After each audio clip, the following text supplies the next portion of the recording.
years old. I've been trying to get someone to say that to me too. Well, Mario had proof. He reached into his pocket and he pulled out, he said, "Here's my birth certificate," to which he showed him that he was indeed 60 years old. And then he said, "Do you want to see my baptismal certificate?" His baptismal certificate. It showed that he was baptized as a baby at an Episcopal church on the Lower East Side of Manhattan. He carried it around with him with his birth certificate. Why would Mario have carried his baptismal certificate with him all these years as he wandered the streets of Manhattan? I mean, can any of you remember your baptism? I have remembered numerous different baptisms. The baptism on Easter Sunday where we had 3 or 4 people here baptizing the twins and me threatening to dunk one like this. I remember my first baptism when I got baptized with spit up on my back after the service.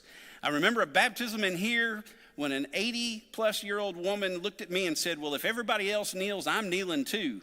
And I thought, "Dear Lord, help me get her off the floor."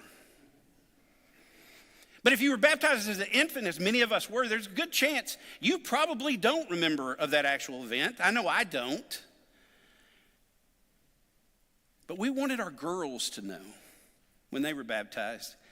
We made sure that they knew and remembered their baptism. We took pictures. We picked just the right people to do our baptism.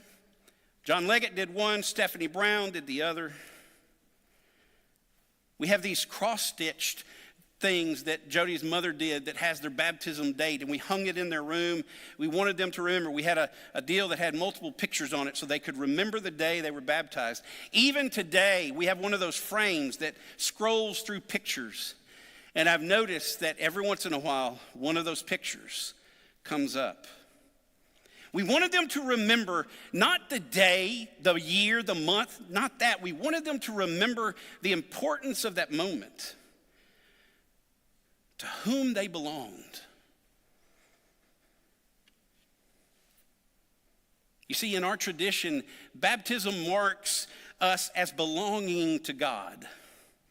It's a visible outward sign of an invisible inward grace.